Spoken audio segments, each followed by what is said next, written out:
السلام عليكم ورحمة الله وبركاته.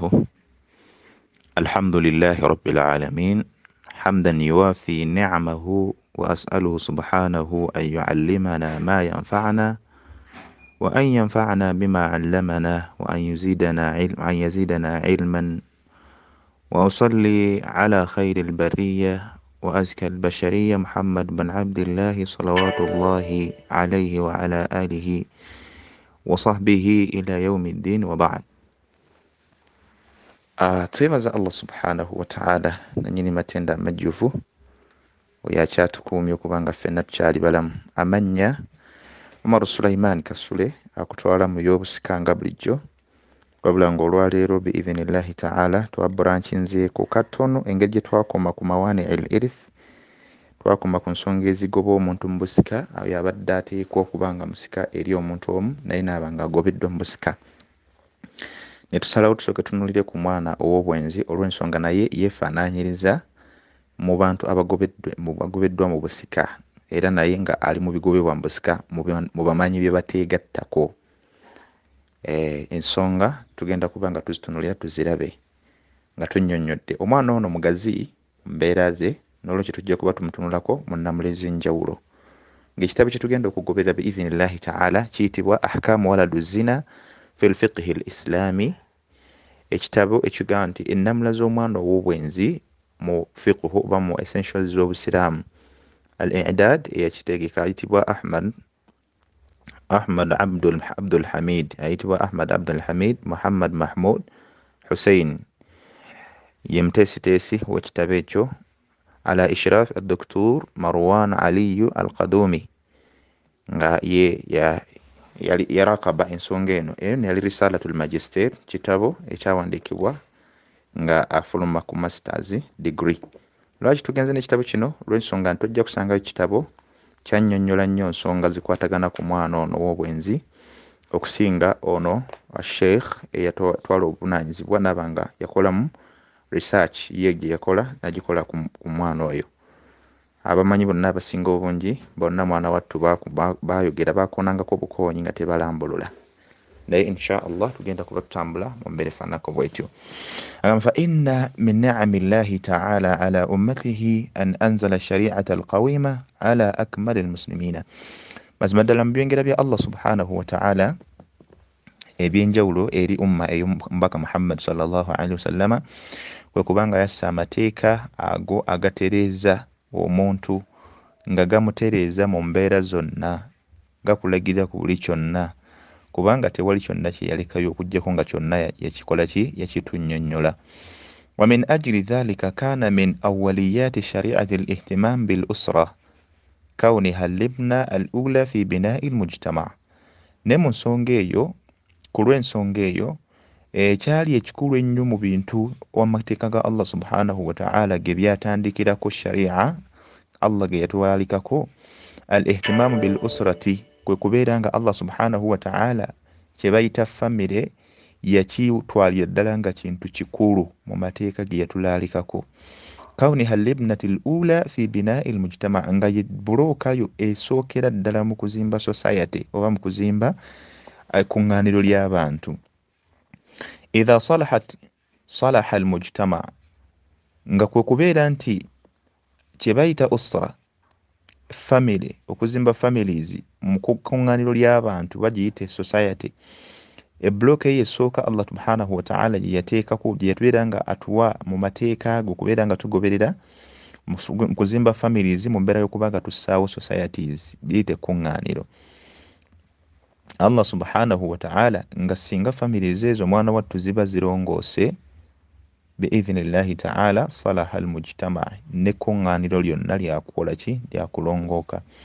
Wa idha fasadat fasada, ate ng'era bwe liba lyonoonese, makulu family bwebanga eyonoonese, fasada al-mujtama' kullaha, nekkuŋŋaaniro lyonna lyakwonooneka. Walihadha, ekulwa ensonga eyo, min ajli tahqiqi al-hadafi al-manshud wa huwa salahu al-usrati shara'a Allahu ta'ala az-zawaj. Ne mu mbeera y'okutuukiriza ekigendererwa ekyo eky'okubeera nga tulongoosa society oba society okulongooka, kwe kubeera nti families zisooka ne zirongooka. Salahul usra, tosobola kulongoosa society yonna okuggyako ng'otandikidde mu families. Family buli lweba nga nnongoofu, Allah subhanahu wa ta'ala kwe kubeera nga yalaalika okuwasa mu mbeera y'okutereeza ki, y'okutereeza mu kitama oba societies mwe tuwangaalira. Kyava Allah subhanahu wa ta'ala atulaalikako okuwasa. Mu hadithi ez'enjawulo Allah n'atukkiriza n'okuwasa abasajja n'abakkiriza okuwasa abakyala abasukka ku omu mu mbeera y'okulongoosa societies. Wamu n'alaalika n'okulaalika talaq, ne talaka nayo neefuulibwa nti talaka yaki eri halaali mu mbeera y'okulongoosa societies. Bingi n'omubaka sallallahu alaihi wasallam nga bw'atunnyonnyola n'atugamba nti abange bavubuka mmwe ababa basobodde abatuuse mu mmwe okubeera nga bawasa muwase, kubanga ekinsonga egenda okukuuma amaaso gammwe nammwe kennyini mbiri gyammwe okubanga mwekuuma. Abatasobodde asiibe, kubanga mazima okusiiba gyali ngabo nnene ddala. N'atukubiriza mu hadithi nnyingi okuwasa ze tosobola kubanga tuyitamu kati, wabula omusomo omukulu gwe tuliko gwa mwana wa bwenzi. N'agamba nti Allah tabarakahu wa ta'ala muvannyuma okubanga atulaalika okuwasa, huwa sabiilu, nga lyekkubo al istijabati linidaai lfitra, ery'omuntu okwanukula obubumbwa bwe allati fatara Allahu al-insana alayhi, obo Allah tabarakahu wa ta'ala bwe yabumbirako omuntu. Kuba tukimanyi obulungi okuva edda nedda Allah tabarakahu wa ta'ala bw'atonda Adamu alayhi salam yamuggyako Hawa, naye kigendererwa n'akitubuulira litaskunu ilayha, asobole okubeera nga mutebenkevu ewali Hawa, amakulu abeere nga atebenkera. Amakulu abakyala baffe Allah tabarakahu wa ta'ala babatuwadde nsonga etebenkeza omusajja, kubanga ebirowoozo by'omusajja buli bibeera nga bwe bitu bya lumaggamagga, oba buli lubeera bwe bitu nga alowooza tabaako nakyasobola kukola. Naye buli lwaba n'omukyala oba lwaba ne mukyala we, mwana wattu ate ensonga y'obulamu eyanguwa.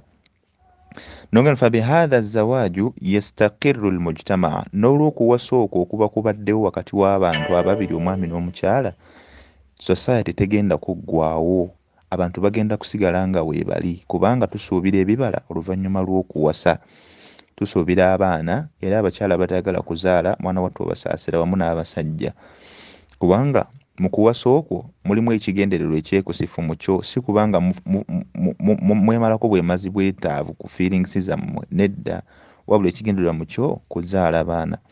Watakunu thamaratu hadha zawaaju imdaada almujtamaa binasli salihin, nga n'ekigendererwa mu ekyera mu kubeera nga olulyo lwe-expandinga oba ekika nga kyeyongerako obungi, n'okubeera nga tufuna abantu abalongoofu mu society, kubanga bona amanya nti gundi abadde mulongoofu, tusuubira nti n'abagenda okumuvaamu nabo bakugasa ki, bakugasa society.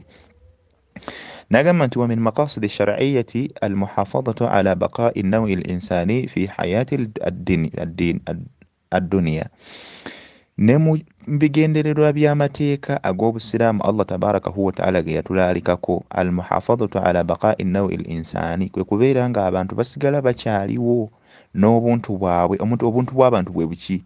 Ensa z'omuntu okubanga teziggwaawo. Omuntu ow'empisa okubeera nga tasaanawo. Amakulu okubeera nga aleka ebibala ebisobola okuba nga tebisigala biyomba society. Omuntu bw'abanga yali mulungi, tusuubira nti n'omwana we bw'abanga bwatubwa mu makubo mwabakuliza, kitegeeza nti abaana abo bakuyomba society, bw'eba nsi bakugiyamba mu bulamu buno obw'ensi.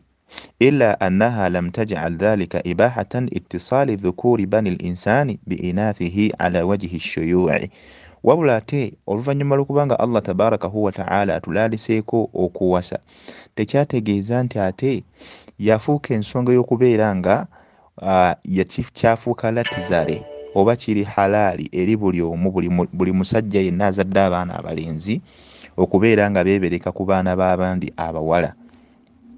Tekyafuuka latizale oba tekyasigalawo ttayo nti abalenzi oba abasajja oba abaana b'abantu abalenzi bagende bebereke ku baana b'abendi abawala ala wajihi shuyu'i, nga tewaliwo nteekateeka yonna erigobererwa, kama huwa alhaalu binisbati lilhayawanati, nga bw'olaba embeera y'ensolo. kuba ensolo enkoko toyinza gamba nti enkoko ono ye mukazi waayo, nedda. Embuzi nti ono ye mukazi waayo, nedda. Ente nti ono ye mukazi waayo, nedda. Wabula etambula kweno netambula kweri netambula kweri netambula kweri nga bwe mulabisa mu ttale. Iffe lianna hatha al uslub la yaliqu bil insan, kubanga embeera efaananako bwetyo tekwatagana ate na muntu mwana wattu alladhi karramahu Allahu ta'ala, kubanga gwe omuntu Allah tabarakahu wa ta'ala yakusitula. Allah tabarakahu wa ta'ala yayogera ni mu Qur'an surat al-Isra, walaqad karramna bani adama fil barri wal bahr wa hamalnahu fil barri wal bahr. Allah tabarakahu wa ta'ala yasitula omwana Adamu mu mbeera zonna ku nsi kuno ku lukalu kwawangalira ne ku mazzi. Entegeera yo yanjawulo, enkwata ye y'ebintu yanjawulo, kwegamba buli kimu kyonna okikola n'amagezi, n'abeera nga yakufuula nga ye gwe kingi ku buli kintu kyonna, gwe kabaka eri buli kyekisigadde, nga kyakunoonyaamu kumusinza. Kuba byonna byonna buli kyolaba ku nsi kuno mwana wattu Allah tabarakahu wa ta'ala yakikuteerawo gwe osobole okwanguyirwa okumusinza. Wabula ate ekyennaku kwe kubeera nti osanga omuntu nti ate yeeberese embizzi, n'osanga omuntu nti ate yeeberese ku nte, kwegamba ne weewuunya nti embuzi n'ente, embuzi n'omuntu ani asinga okutegeera? Olaba bw'oba ogendedde mu ttuluba lyerimu, wabula ate Allah n'atugamba nti ate mwana wattu byo biyinza okukusingako. Kubanga lwaki Allah tabarakahu wa ta'ala atugamba nti ulaika al an'am bal hum adallu, bo baba ng'ebisolo baagala obifaanagana naye ate bo babula okubisingako.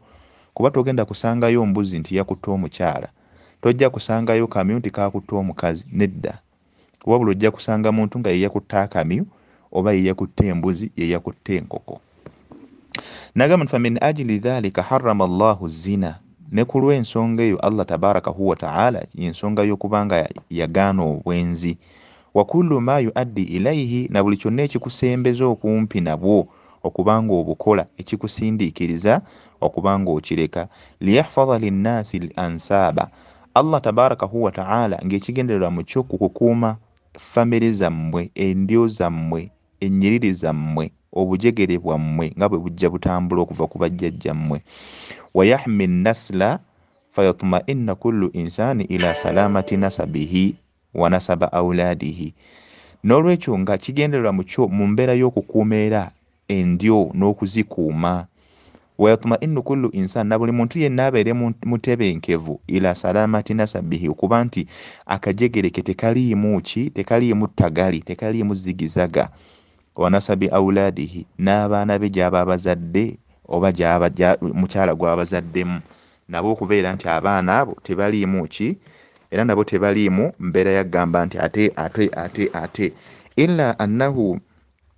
illa anna man ibtagha subla al-ghawaya, wabula buli yenna abasazeewo n'akwata ekkubo eryo ery'obubuze, wa waqa'a fi radhila, n'akola ekyo eky'obunyoomoofu kye tumanyi obulungi ng'obwenzi, warotakaba al-fahisha, n'abeera nga bw'ati akyebagala n'akola obwenzi nga asazeewo mwatambulidde, wanataja anha waladan, n'abeera nga mu bwenzi obwo mwana wattu ye ebibala byafunayo baana, buli lwayenda aleka mbuto nti ono yamuzaalamu n'oli yamuzaalamu n'oli yamuzaalamu, oba omukyala n'abanga agenda azaala buli wamu mu mbeera y'okuba nga atazaala mu mateeka gaki ga busiraamu, amateeka amatuufu. Aw waladan min safahi, oba omwana gwe baga nti omwana avudde muki mu mbeera etamanyikiddwa oba mu mbeera etali ya bulambulukufu. fa inna haulai al-awlada, mazima ddala abaana abo babazadde omuntu oyo, la yamtazuuna bima yamtazu bihi al-ibn ash-shar'i, tebasobola kubeera nga benkanankana wadde okubanga basemberera ku baana abazaaliddwa mu mateeka ag'eddiini y'obusiraamu nga bagobereddwa mu mateeka mu mbeera zonna. Era naawe ekyoba okiraba bulabi nti omwana ow'obwenzi mu famire yammwe naddala nga mumumanyi, muba mumusosola, muba kuddala amawanga ag'enjawulo okuggyako wano waffe mu Uganda munnanga abamu abantu bakifuula sunna, naye ng'omwana okuva edda nedda asosolwa, kwegamba tabaliwa ng'abaana balala, yeenyinyaza mu mbeera zonna. Fahadha alwaladu alladhi ya'ti natijatu alaqata almuharrama huwa waladu zina, oyo omwana abazze mu kkubo erifaananako bwetyo ng'ayitidde mu kkubo ekyamu eritalinaako mateeka, eritali amateeka, yayitibwa omwana ow'obwenzi. Aw yutlaqu alayhi waladun ghayra shar'i, oba omwana gwe bayita atali wa mu mateeka. Bannange ensonga eyo abantu bagitwala nti yakuzannya naye nga wabula ekintu ekyo kikyamu. N'olaba abantu nga bakyewaaniramu, oli n'azaala omwana nga tebamanyi na musajja mumuzaddemu, tebamanyi nti oba yakola ne ku mbaga, teri amanyi nti oba baamuwoowa, wabula ne balaba bulabe mwana nti yazadde. Abantu nno ne basanyuka nti gundi yazadde omwana, kale twadde tumanyi tazaala. Naye no munnange ate abasingira ne baluubirira okuzaalayo waakiri omwana baleme kugamba nti tazaala, oba amugyewo oba amugyewa, ye nabeera nga takitunuulidde nze kasita nnaazaala. Bannange ensonga nkyamu, tuba tufuuse ebisolo kubanga bwe tuba tugeraageranyizibwa. Kati nno bwe kityo katugende tulabe taarifu zina. Ekigambo kino kinnyonnyolwa kitya? Mu lulimi Oluwarabu tukimanyi nga azina fi lugha, azina fihi lughataani. Kirimu enjogera bbiri oba kirina ebigambo bibiri kisobola okutegeeza. Al-ula ekisooka annahu ismu mamdudu fayuqaalu zinaa'u wa huwa lughatu bani tamimin. Mu lulimi olw'Abawarabu bayita Bani Tamimi bakiyita zinaa'u. Ojja kisanga bakiyita zinaa'u. Mu lulimi olulala annahu ismu maqsurun fayuqaalu zina, linnya erisembyayo ennyukuta ewangaaza era eyitibwa zina. Wa huwa lughatu ahlul Hijaz, nga lwe lulimi abantu b'e Hijaz, Makka ne Madina bye bakozesa. Wa biha warada qawlu llahi ta'ala wala taqrabu zina, ng'era Allah subhanahu wa ta'ala era kyekyo ekigambo kye yaleeta kyennyini mu Qur'ani nga kisembyayo ya etalina butonnyeze, n'agamba nti wala taqrabu zina, temusemberera obwenzi. N'olwekyo embeera ezo kitegeeza nti omuntu yenna erinnya ebigambo ebyo ebiri bye tukozesa zinaa'u ne zina bw'onaa bisanga nga waliwo abikozesezza bisigala bitegeeza kyekimu, wabula empandiika n'enjatula oboolyawo yeyinza okwawukanawo. So tugamba nti ekigambo zina wa zinaa'u masdaruha, ojja kulaba nti biva masdar kyekigambo ensibuko y'ebigambo ebigamba nti zana yazni zinaa'u, yayenda ayenda omwenzi oba obwenzi. N'olwekyo ebigambo ebyo bwe bityo bwe bitambula. Wa yuqaalu lirrajuli yazaani, bw'abeera omuntu ng'ayenze musajja baga nti yazaani, owange ggwe mwenzigo. Wa yuqaalu lilwaladi idha kaana min azina huwa lizaniyatin. So omwana ate bw'abanga avudde mu makubo agafaanako bwe batyo bamugamba nti waladu lizaniyatin, ye mwana ow'obwenzi oba omwana w'omwenzi omukyala mu mbeera bw'etyo. N'olwekyo al-matlab katuyambe nti taarifu zina fil istilaahi, bwe tuba tugenza okumanya ate mu mateeka aga ilmi shar'i, mu irimu ey'amateeka ey'obusiraamu, mu mateeka g'eddiini, mwana wattu okulamula kw'obwenzi kuno oba obwenzi buno butegeeza ki? Agambye nti taarifu al-hanafiya, katutandikire ku sayidi ya Imam Abu Hanifa. Qala Ibn Nujaym, ayogera Ibn Nujaym muyite Zaiduddin ibn Ibrahim Muhammad bin al-ma'ruf bi Ibn Nujaym, agamba nti azina wat'un fi qubli khalu anil milki washibha. Azina, atugamba Ibn Nujaym n'atugamba nti azina kye bayita obwenzi, wat'un fi qubli, ye muntu okuyingiza obwerere bwe mu bwerere bw'omukyala, khalu anil milki wa shubhatihi, nga omukyala oyo gwaba ayingiddemu oba omukyala gwe yeegasse naye tamuyinaako kakwate konna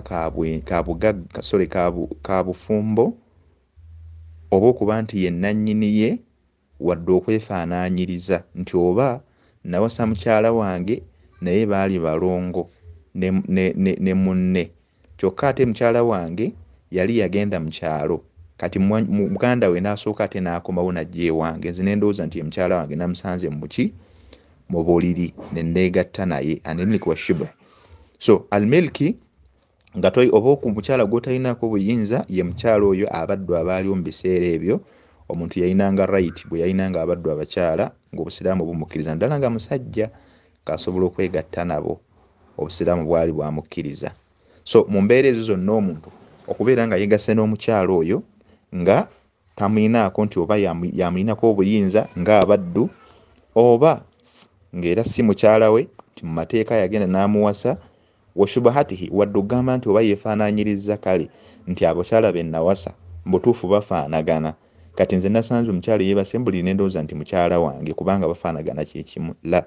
Waqala al-Jurjani, omumanyi ayitibwa Jurjani muyite Ali ibn Muhammad Sharifi al-Jurjani, agamba nti azina yagamba akunyonyolaga nti obwenzi wat'un fi qubli khalu an milki wa shibha, yakugambye nti kibayita obwenzi kwe kubeera nti omuntu yegatta n'omukyala ng'amuyise mu maaso, fi qubli ng'amuyise mu maaso, khalun an milki wa shibhi, omukyala oyo gw'atalinaako bwannannyini nti yamuwoowa wadde ogamba nti amulinako obuyinza, ali wansi wa buyinza bwe ng'abaddu wa shubahatihi, oba ogamba nti yemwefaananyiriza ng'omukyala gwe wawasa nga bafaanagana ne baganda be. Wajaa fi lfatawa alhindiyati fi zina wa huwa qadaa'u ar-rajuli shahwatahu muharraman fi qabli al-mar'ati al-khali an al-milkayn wa shubahatihima wa shubhatu al-ishtibahi. Ekyo nno kyajja ne mu fatawa, kiyite nga mu fatawa ay'abayindi alhindiyatu fi zina, oba mu nnamula ez'abayindi nga boogera ku bwenzi, ne batugamba nti wahuwa qadaa'u ar-rajuli shubhatahu, ye muntu shahwatahu, ye muntu omusajja okumala obwetaavu bwe oba feelings ze oba obwagazi bwe, muharraman obwobwagazibwa ng'abumalira mu makubo amakyamu, fi qubli al-mar'a, nga yegatta n'omukyala al-khali anil milkaini, omukyala oyo gwatalinaako bwannannyini bwa mirundi ebiri, omukyala oyo gwatalinaako obwannannyini oba ekimu ku bwannannyini obw'emirundi ebiri, bwe bayita obw'okuwasa nga wamufuna mu mateeka, oba ng'omukyala oyo yali muddu gy'oli, wa shubahatihima, oba ebibefaananyiriza, wa shubhatul ishtibahi, oba omuntu okubeera nga yeefaananyiriza omukyala ne mukyala we nga bafaanaganidde ddala. Ekyo ne kisobola okubeerawo naddala nga muwangaalira waka mu mbeera zeezo. N'agamba nti ekyo nno tuba tukimaliriza taarifu al-malikiya, ku sayidi ya Imaamu Maliki bakyogerako batya. Qaala al-Khalilu, ayogera omumanyi ayitibwa al-Khalilu, ono n'ayitibwa al-Khalilu omumanyi ayitibwa al-Khalilu yayitibwa Salih Abdu Samii al-Abiyi al-Azhari. Agamba atya? Agamba nti azina, kye bayita obwenzi, wat'u mukallafun muslim, ye muntu okubeera nga omusajja omusiraamu omukulu, ye musajja omusiraamu omukulu okwegatta n'omukyala yenna, au dhimmiyi, oba omukyala yenna ali mu nsi eramulwa n'amateeka g'obusiraamu nga yakkirizaga mulamule naye nga si musiraamu. Faraja adamiyu la milka lahu, nga ayegatta n'omukyala oyo gw'atalinaako bwannannyini, atali wuwe, biitifaaqi ta'ammudan, naye ng'okwegatta okwo babeera bakoze eki? Bakkaanyizza n'omukyala, amakulu beeyogerezza ne bakkaanya omwami n'omukyala nti tugende mu kikolwa mu mbeera efaananako bwetyo nga bwe mubimanyi abantu bwe babikola.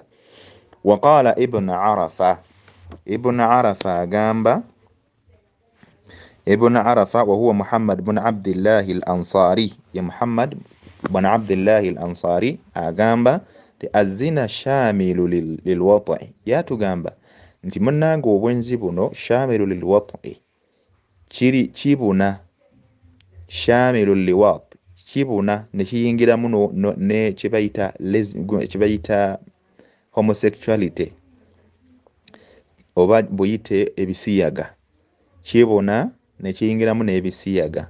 N'agamba nti mughibu hashafatun adamiyu fi farujin akhar duna shibhatun halluhu amdan.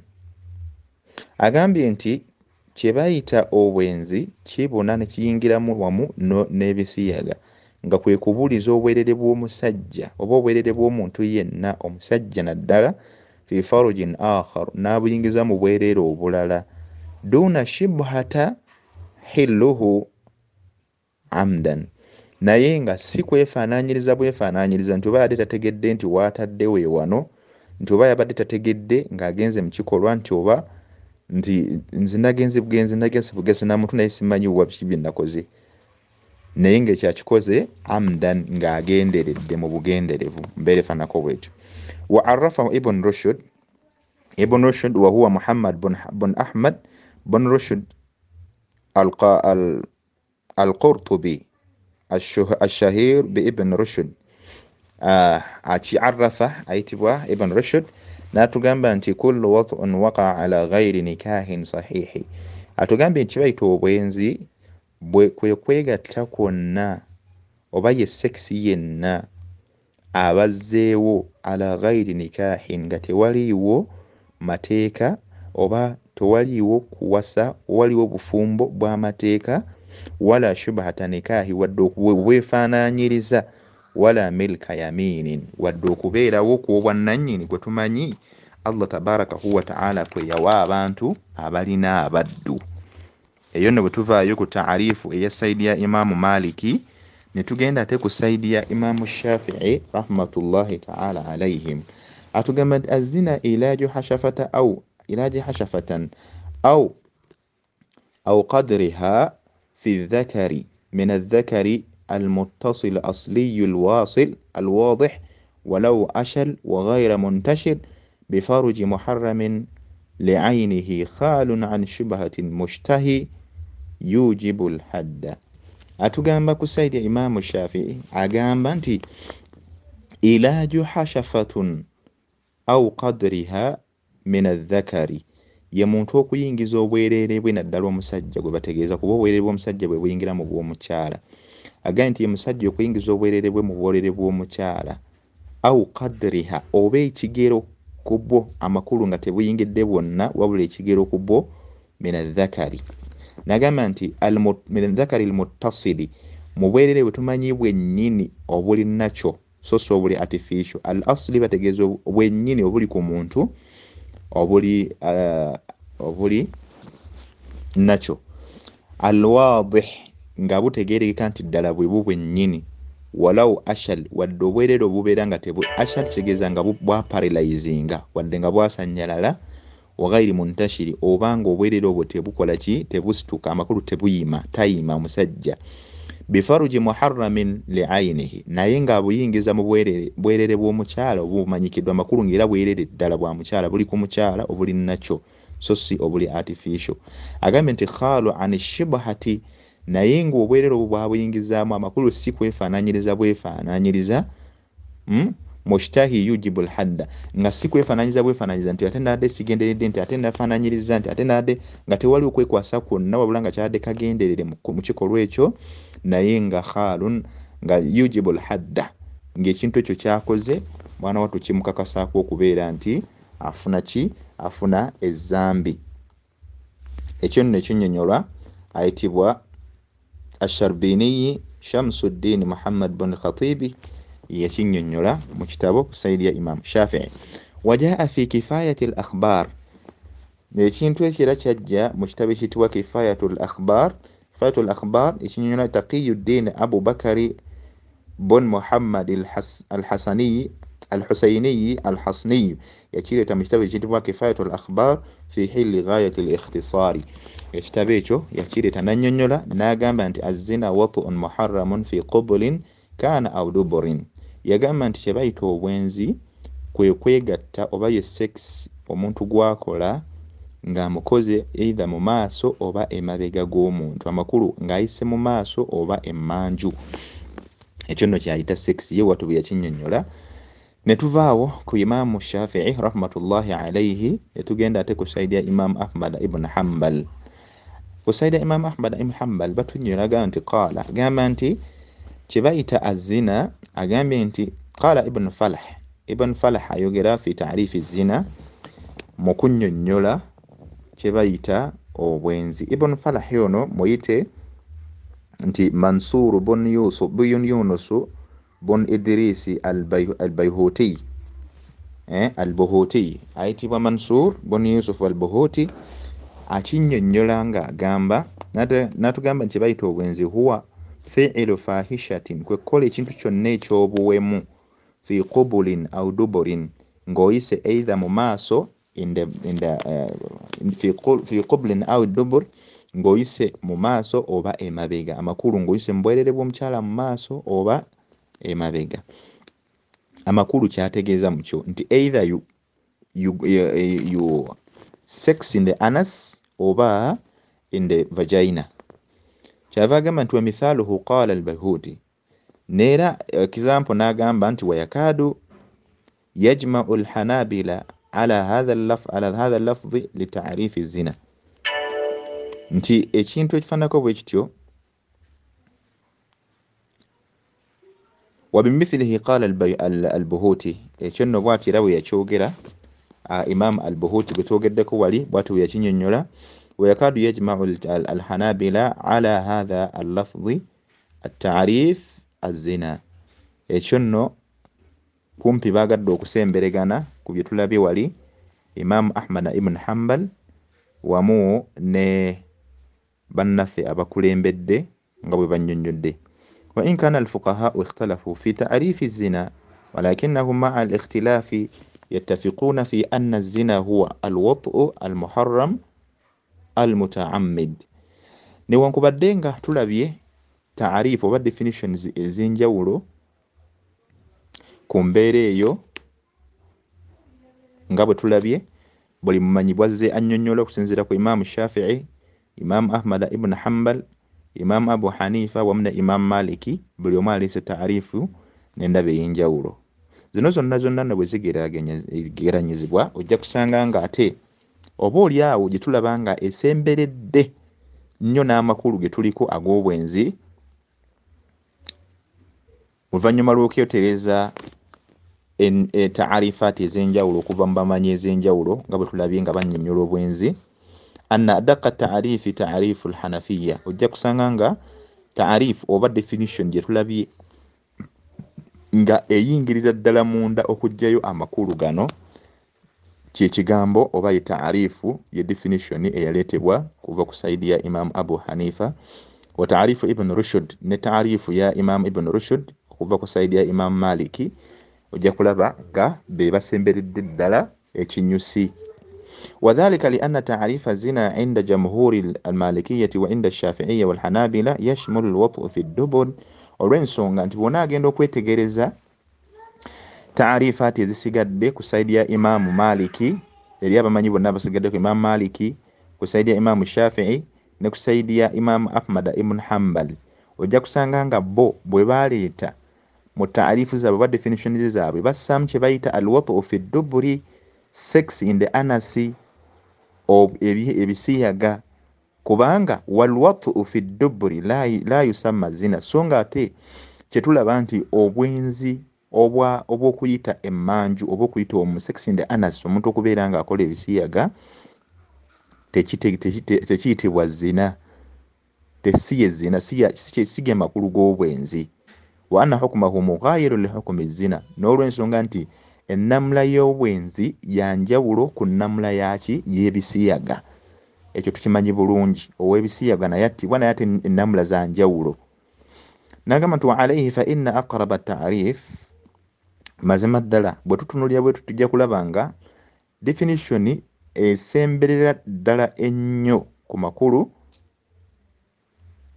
g'obwenzi wa adaqiha ey'omunda ddala ennyonnyola mu ddala taarifu al-Hanafiyya kama dhakarahu Ibn an-Nujaym, ye taarifu y'okusaidia Imam Abu Hanifa nga bwe yaleetebwa Imam Ibn Nujaym al-alim.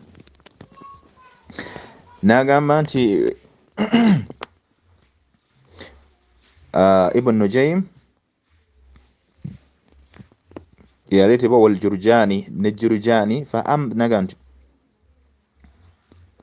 فأمثل التعريفات تعريف الزنا للزنا إذا هو kyava gamba nti afali okuwa example kwekyo kye yaleeta oba mu taarifu ze yaleeta ze yannyonnyola ku bwenzi, kyava tugamba nti huwa ziri ze tulabye ezikulembedde, huwa al-wat'u fi qubli khalun an milkin wa shibha, kwe ku muntu okubeera nga yeegatta n'omuntu, omusajja okwegatta n'omukyala ng'amuyita mu maaso, amakulu ng'amuyingira mu bwereere bwe obw'omu maaso, n'okumwefaana khaalu anil milki, nga omukyala oyo tamuyinaako bwannannyini, si muwoowe si ki, wabula bino bya mu makubo oba wuwa oba wuwa. Wa shubha, wadde okugamba nti yamwefaananyiriza nti oba yamwefaananyiriza nga mukyala we.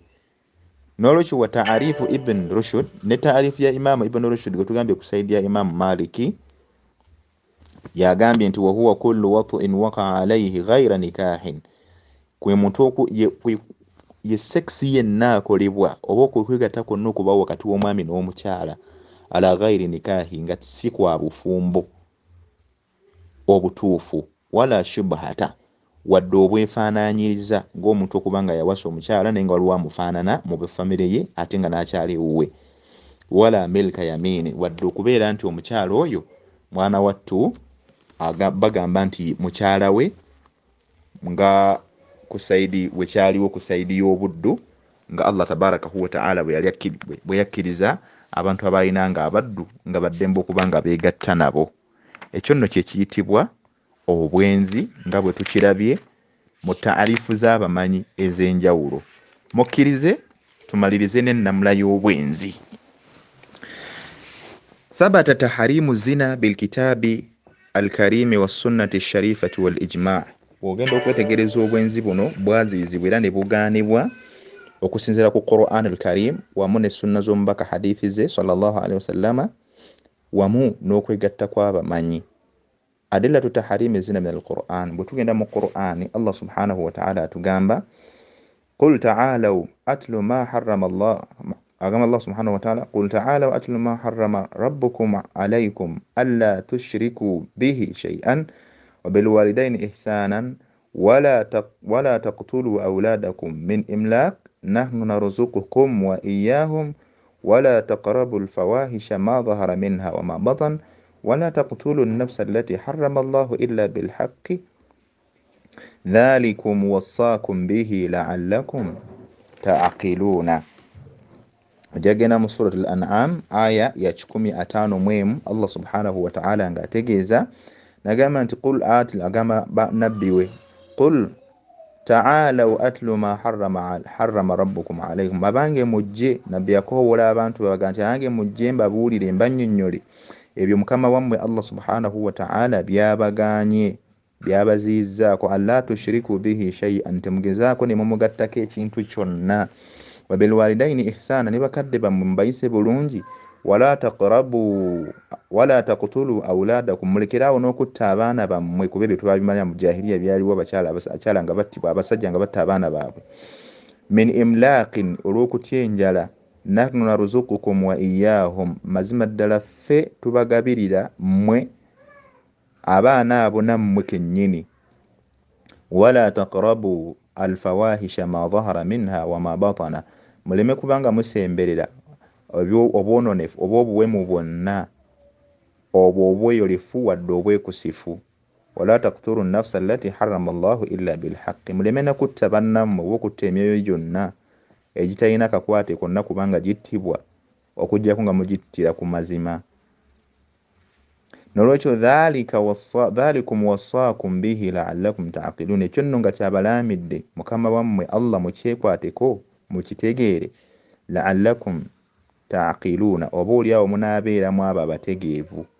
Wa qala ta'ala, era Allah subhanahu wa ta'ala agamba nti qul inna, bagambe gwe Muhammad, innama harrama rabbi alfawahisha, mazima ddala omulezi wange mukama wange aziyizza ku mmwe, aganye ayitwewazizza atwekesezza obwononefu obuwemu, ma dhahara minha wa ma batana, buli kyonna kyonna ekyo ekiba kyeyolese wadde ekyo ekyekusifu, amakulu si nsonga obwenzi obukola mu lujjudde oba olukola mu kwekweka, wal ithmi wal baghi, wadde okubeera nti tulumbagana, wadde okubeera nga tukola amazambi, okubeera nga twebagala amazambi, bighayri alhaqqi, awatali mazima oba butuufu, wa an tushriku billahi, wadde okubeera nga mugatta ku mukama wammwe Allah ma lam yunazzil bihi sultana, byatabawangako wadde kuba nti abawaako olukusa kubanga mubikola, wa an taqulu ala Allahi ma la ta'lamuna, n'okubanga temwogera ekyo kyonna kyonna kye mutamanyi mulekerawo n'okwegola kajjejijeji amako okwogera kaleebuleebu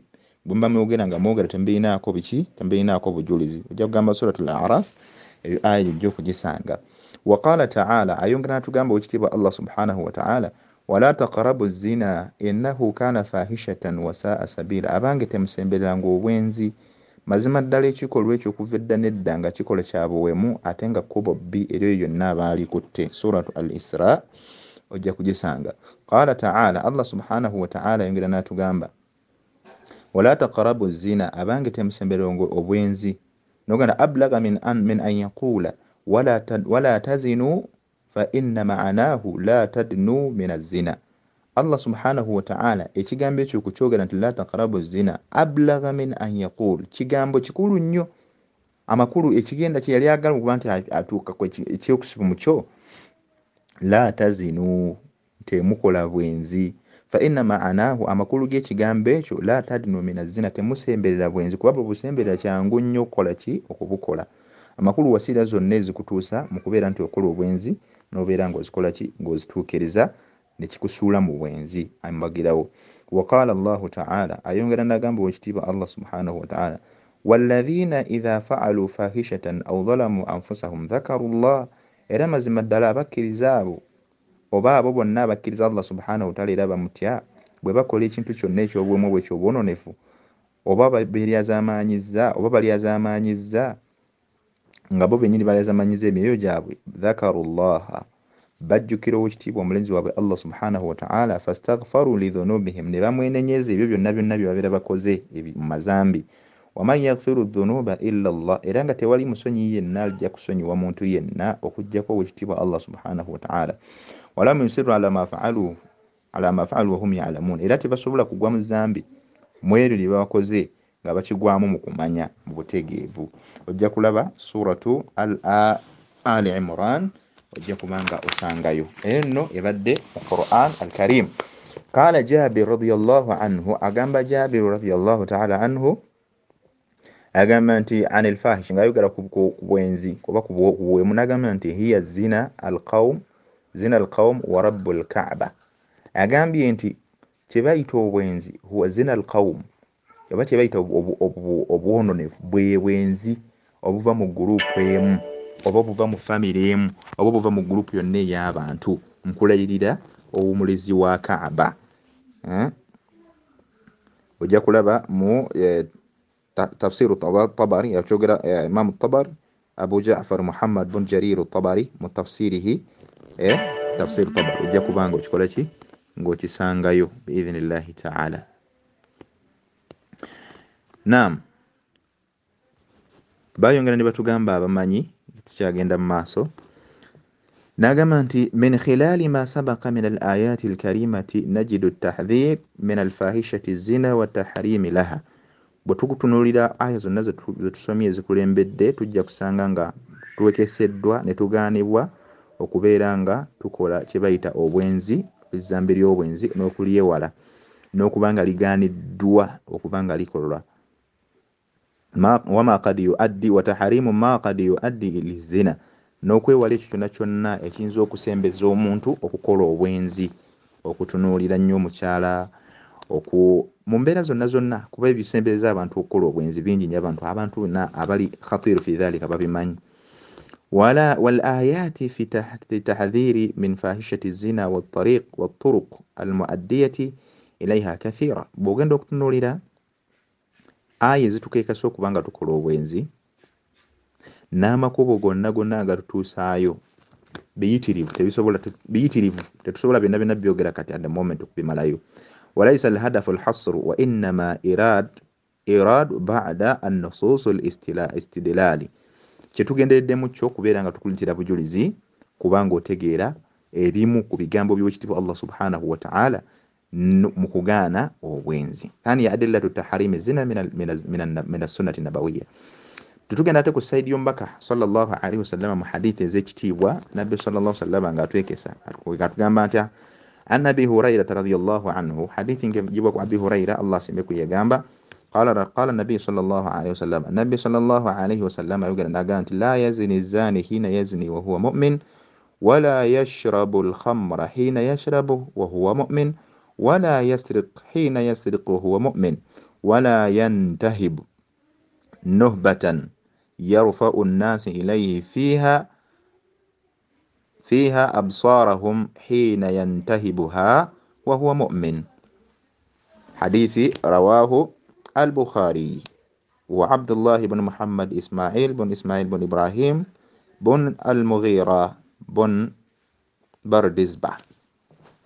نعم agambye nti kyebayita obwenzi bwe tuba tutunulidde mu adila mahallu shahid gye tujja okutunulamu hadithi mpanvu naye agambye nti nabbi sallam ategeeza Abu Huraira ategeeza nti nabbi sallam yagamba la yazni zani hina yazni wa huwa mu'min omuntu tasobola kwenda mu kiseera wayendera nasigala nga akyali mukkiriza wa innama hina yafalu dhalika bu kiseera wakolera ekintu kifaanako bwe kityo yanziu anhu libasa al iman obukkiriza bwe ekyambalo ky'obukkiriza kimuyambulako mu kiseera wakoledde zambi eryo Nichi kimu n'amazambi amalala wala yasriqu sarika hina yasriqu n'omubbi wabba mu kiseera wabbira tasobola kubanga mukkiriza. Mukitegedde bulungi buli yenna ayina ezambi walikolera bizambi bumanya byolikolera olikola naye nga mu kaseera wolikolera tosobola kubeera na kyambalo kya bukkiriza. Qala Ibn Abbas radiyallahu anhu, Ibn Abbas radiyallahu anhu magamba yanziu anhu nurul imani fi zina, nti mu kiseera omuntu wakolera obwenzi Allah subhanahu wa ta'ala amujjako ekyambalo ky'obukkiriza kimweyambulako mu kiseera wakolera obwenzi. Nolwekyo fal mu'min la yanbaghi lahu an yaf'ala dhalika, omukkiriza yenna tekimugwana kubanga akola kintu kifaanako bwe kityo. Wa alayhi fa alayhi an yastahiya min Allahi haqqa al-haya, ateekeddwa okubanga ye asonyiwala akwatirwa ensa n'ensonyi eri Allah subhanahu wa ta'ala mu mbeera y'okumukwatibwa ensonyi eyannama ddala. Li'annahu la yazni hina yazni wa huwa yastahi min Allah, kubanga omuntu tasobola kubanga akwatiddwa nsonyi mu kiseera wazikwatiddwa ate n'agenda mu maaso n'akola obwenzi. La kalla. Hadithi eyokubiri an Aisha radiyallahu anha eva ku mama w'abakkiriza Aisha radiyallahu anha anna Rasulullahi sallallahu alayhi wa sallam qala, nti omubaka Muhammad sallallahu alayhi wa sallam yagamba ti ya ummata Muhammadin, yakowoola abantu b'ekibiina kye n'abagamba nti abange ab'ekibiina ky'omubaka Muhammad sallallahu alayhi wa sallam ma ahadun ughayyiru min Allahi an yara abdahu aw amatahu tazni, timazima ddala sikakasa ma ahadun ughayyiru min Allahi, tewali muntu yenna gwe nsobola kubeera nga nkyusa kuva eri Allah subhanahu wa ta'ala mu kubeera nga alabye omuddu we oba omuzaana we ng'ayenda. Ya ummata Muhammad, abange mmwe ab'ekibiina ky'omubaka Muhammad sallallahu alaihi wasallam, law ta'lamuuna, singa mwali mumanyi ma a'lamu mu kye mmanyi, abange singa mwali mulaba ku bye mmanyi, singa mwali mumanyi bye mmanyi oba singa mwali mulabye ku bye mmanyi, la dhahiktum qalila, mwali sese katono. Amakulu singa bye tumanyi omubaka sallallahu alaihi wasallam bye yali amanyi, singa bye tumanyi ku mbeera gye yali, kubanga gusobola kubanga omanyi obubi bw'ekintu naye ng'ataakikola takimanyi. Naye singa twali tumanyi ebyo bye yali amanyi twali badde tuseka kitono. Wala bakaitum kathira, ate okukaaba twandikaabye nnyo, ebbanga lyonna twandiyitirizza nnyo okukaaba. Nolwekyo falghuyuru min albashar idha ra'a rajulan ma imra'atan la tahillu lahu wa huwa yukallimuha bikalamin kharij almutaad, nti alghuyuru min albashar makulu mu mbeera z'omuntu okubeera nti kye bategeeza alghayr ma ughayyirukum min Allah, omuntu okubeera nti ayogera ebigambo by'olaba nga ebigambo tebiri ku mulamwa, ng'ate ayogera n'omukyalo oba oliawo atali halaali gyali, n'ayogera naye ebigambo ebyo ebitasaana, kalamun fihi khubth, ebigambo ebirimu obukyamu, wa khidaa'u ne hila kibata khidaa'u n'okukwenya, yaqsha'irru lidhalika jildahu wala yakadu yatahal, ng'ate ebigambo ebyo bimuleetera okubeera nga oba oliawo bimutuusa kubeera ng'afuna haddi ey'okkuba embooko oba okkuba amayinja, ولا يكاد يتحمل رؤية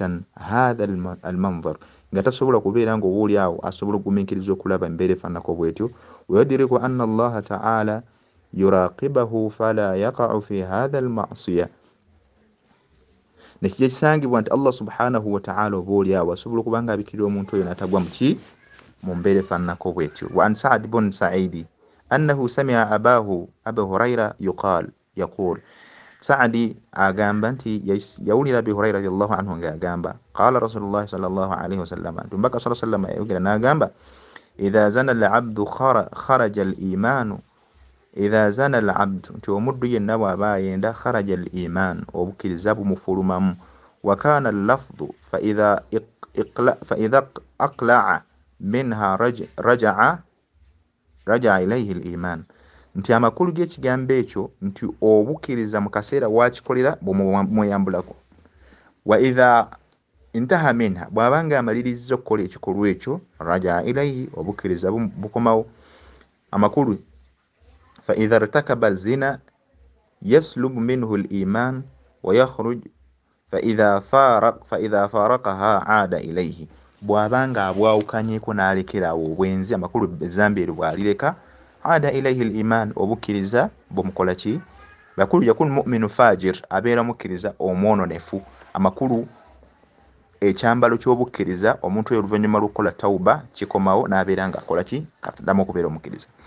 hadithi nyingi an Abdullah ibn Mas'ud radiyallahu anhu qala qultu ya Rasulullah ayyi dhanbun a'zam Abdullah ibn Mas'ud atugamba nti yabuuza omubaka Muhammad sallallahu alaihi wasallam n'amubuuza nti owange ya Rasulullah zambi ki erisinga obunene zambi ki eddene naga nti anja'ala lillahi niddan antaj'ala lillahi niddan nabbi kyava mugamba nti kwe kugatta ku Allah oba okussa ku Allah tabarakahu wa ta'ala kiyambi yenna huwa shirik ng'olina gw'osaba omulala ate ng'osaba Allah wa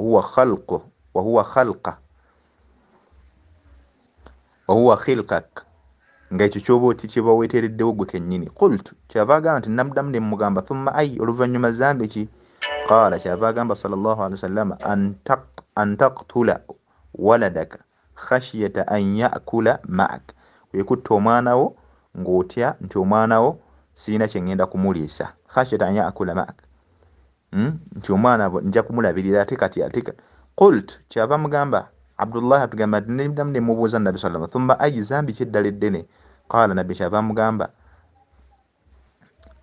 antuzani halilatan jarak kwe kubanga oyenda ku mulirwano gwo oba okugenda ku mukyala w'omulirwano gwo tekitegeeza nti ate weewala okkirizibwa fa anzala Allahu tasdiqa qawli nabi sallallahu alayhi wasallam Allah tabarakahu wa ta'ala kyavassa aya okukakasa obubaka oba ebigambo nabbi sallallahu alayhi wasallam byayogera nga abikkaatiriza nti walladhi la yad'una ma'a Allahi ilahan akhar wala yaqtuluna an-nafsa allati harrama Allahu illa bilhaqqi wala yaznun kyava ayogera Allah subhanahu wa ta'ala n'agamba nti walladhina n'abo bayogerako abakkiriza Allah yaboogerako mu surati ash-shu'ara n'agamba nti walladhina suratu ash-shu'ara aw suratu yaboogerako Allah subhanahu wa ta'ala mu suratu aboogerako wano mu suratu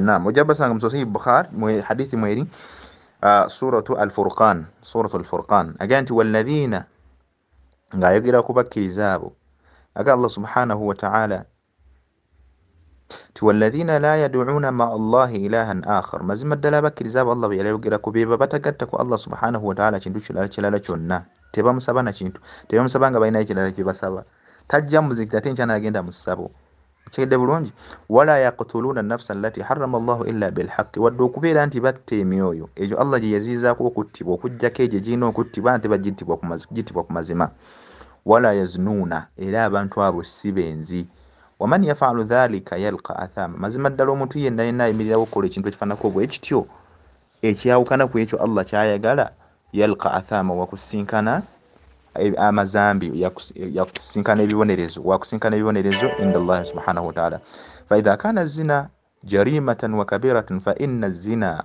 fi hilati aljari ashaddu jurman mazima ddala bwe bubanga obwenzi bwagaanibwa okukolebwa mu mbeera zonna, naye ate obwenzi obw'okumpi kwenda ku mulirwano amakulu okwenda ku mukamulirwanaawo ate mwana wattu ashaddu huruma kwo kuyitirivu mu kugaanibwa, kubanga obeera tayita haqqil jaari, obeera oyonoonye rights z'omulirwano. Wa a'zamu shanaa'a wa uqubatan a'zam, mazima ddala buyitirivu nnyo obwagaanibwa era n'ekibonerezo kyabwo kinene nnyo.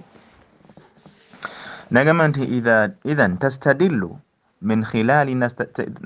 من خلال الأحاديث السابقة على أعظم وفحش جريمة الزنا وخطرها على الإنسان المسلم والمجتمع.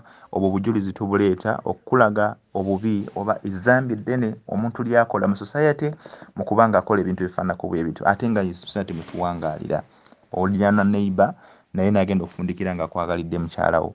والأحاديث في نغم والأحاديث في تحريم جرمة الزنا كثيرة مبتلي بتوزيا زمرايو إزوغرا كوبونزيزغانا ومشتهرة إيرانغا زايتي كريدا نغانتي. والذكر هنا ليست الحصر وإنما الاستدلال. زتوغدeko wano mkaseera kano sizize zenkomeredde wabula ojja kusanga yino endala ate ezogera ku mbeera efaanako bwetu. Wa amma al-ijma' inda al-ulama, naye ate okwegatta kw'abamanyi amanyi bakyogerako ki. Nagamba nti al-ijma' as-sadrun min masadir ash-shari'ati al-muttafaq 'alayha. Bwe tugamba ekigambo ijma' bye abamanyi byegattako era tubijuliza mu ku bintu ebijulizibwa mu basahaba okubiddala ku basahaba b'omubaka Muhammad sallallahu alaihi wasallam. وقد نقل الإجماع على تحريم الزنا الإمام أحمد فقال إجماع يريتبوا أكفير دلك إمام أحمد يقام أنت لا أعظم بعد القتل ذنب أعظم من الزنا. يقام إمام أحمد تتري الزامبي dene oluvannyuma lw'okutta teriyo zambi luvannyuma lwakutta ddene nga zambi lya bwenzi. Wa ajma'u ala tahrimihi, era bwe batabamanyi ne bamwegattako teriyo vayo kumuwakanya nobeera nga batu bakyegattako mu kitabu ky'okusaba ibn Dawiyan إبراهيم بن محمد إسلام على الإسلام في كتابه منار السبيل في شرح الدليل. كتابه مباب نيوليدا بقوله تعالى ورسول الله سبحانه وتعالى أجنب ولا تقربوا الزنا إنه كان فاحشة وساء سبيلا. mazima ddala temusembelanga obwenzi kubanga mazima ddala kikolwa kyabuwemu nnyo ate kkubo bbi nnyo eri omuntu aba alikutte. Nolwekyo faqarra Allahu rasulahu فقرن الله ورسوله الزنا بالقتل لأن مفسدته تلي مفسد القتل. الله سبحانه وتعالى يسembeza obwenzi wamu n'omubaka sallallahu alaihi wasallam olw'ensonga nti obwenzi teriyo zambi ddala lyonna oluvannyuma lw'okutta lirisinga